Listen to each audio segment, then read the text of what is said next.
Hello, જય માતાજી, જય શ્રી કૃષ્ણ. મારી ચેનલમાં તમારું સ્વાગત છે. આજે આપણે બનાવવાના છીએ દેશી મકાઈનું શાક. તો ચાલો એના માટે સૌથી પહેલાં આપણે ગ્રેવી બનાવી લઈએ. આ એક મિક્સર જાર લીધું છે, તેમાં 4 થી 5 મોટા નંગ ટમેટાના ટુકડા કરી લીધા છે, તે એડ કરી દઈશું.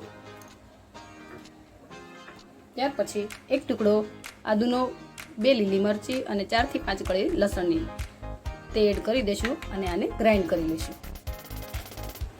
તો આપણી પ્યુરી તૈયાર છે. તો ચાલો શાક વઘારવાનું ચાલુ કરીએ. તો આપણે એક કઢાઈ લઈ લીધી છે, તેમાં આપણે 4 થી 5 મોટી ચમચી જેટલું તેલ એડ કરીશું.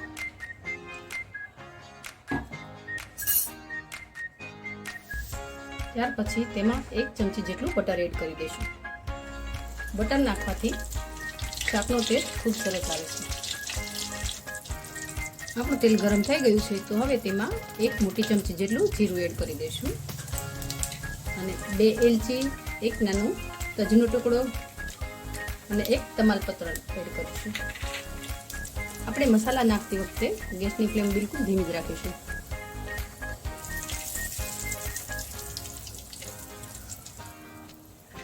મસાલા થોડા કૂક થાય એટલે તેમાં 2 મોટી નંગ જેટલી ડુંગળી એડ કરી દઈશું. તેને મેં એકદમ ઝીણી સમારી લીધી છે.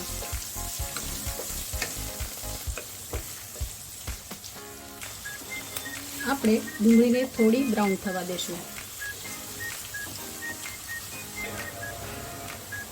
તો 2 થી 3 મિનિટમાં જ આપણી ડુંગળી સરસ એવી બ્રાઉન થઈ ગઈ છે. હવે ગેસની ફ્લેમ બિલકુલ ધીમી કરી દઈશું અને તેમાં થોડા ડ્રાય મસાલા કરી લઈશું. 1 નાની ચમચી જેટલું ધાણા જીરું પાવડર, 1 નાની ચમચી જેટલી હળદર અને 2 મોટી ચમચી જેટલું લાલ મરચું પાવડર. આમાં તમે કાશ્મીરી લાલ મરચું પાવડર પણ યુઝ કરી શકો છો. અને 1 નાની ચમચી જેટલો કિચન કિંગ મસાલો. જો તમારી પાસે કિચન કિંગ મસાલો ના હોય તો તમે ગરમ મસાલો પણ એડ કરી શકો છો. હવે આપણા મસાલા બળે નહીં તેના માટે આપણે 2 ચમચી જેટલું પાણી એડ કરીશું. સારી રીતે હલાવીને મિક્સ કરી દઈશું. મસાલા સરસ એવા કૂક થઈ ગયા છે, તો તેમાં આપણે બનાવેલી ગ્રેવી એડ કરી દઈશું.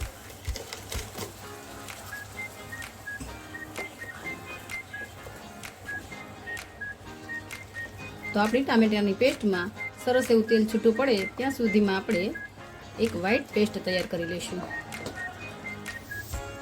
હવે આપણે વ્હાઈટ પેસ્ટ બનાવવા માટે મેં આમાં પલાળેલા 7 થી 8 કાજુ લઈ લીધા છે, જેને મેં 1 કલાક પાણીમાં પલાળી દીધા હતા અને 1/4 કપ જેટલું દૂધ લઈ લીધું છે.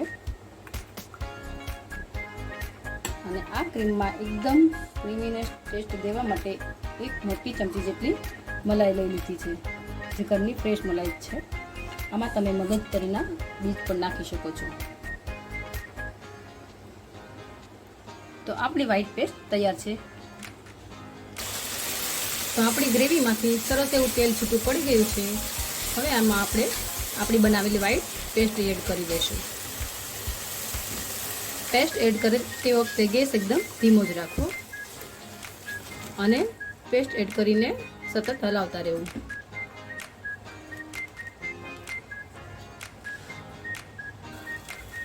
તો આપણી ગ્રેવી સરસ એવી તૈયાર થઈ ગઈ છે. તેમાંથી તેલ છૂટું પડી ગયું છે.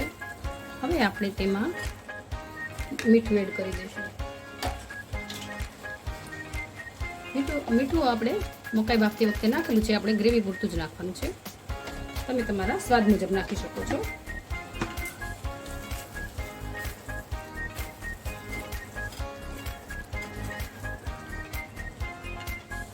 આપણી ગ્રેવી સરસ એવી તૈયાર થઈ ગઈ છે. એમાં આપણે હવે એડ કરી દઈશું બાફેલા મકાઈના દાણા, જેને મેં હળદર અને મીઠું નાખીને બાફી લીધા હતા.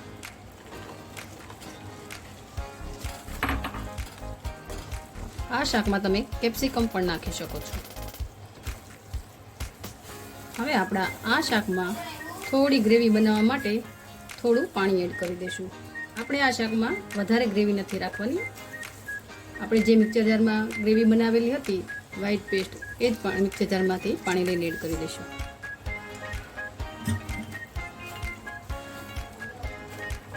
મિત્રો, આ રીતે એકવાર શાક જરૂરથી બનાવજો અને તમને આ રેસીપી કેવી લાગી એના માટે મને કમેન્ટ બોક્સમાં કમેન્ટ જરૂરથી કરજો. અને સાથે લાઇક, શેર અને સબસ્ક્રાઈબ પણ કરી દેજો. તો હવે આ શાકને 2 થી 3 મિનિટ માટે મીડિયમ તાપે રહેવા દઈશું.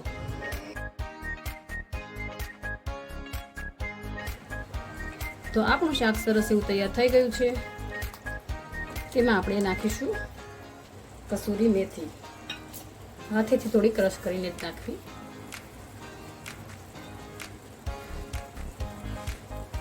અને આપણા આ શાકને વધારે ક્રીમી ટેસ્ટ આપવા માટે થોડું આ રીતે બટર યુઝ કરું છું.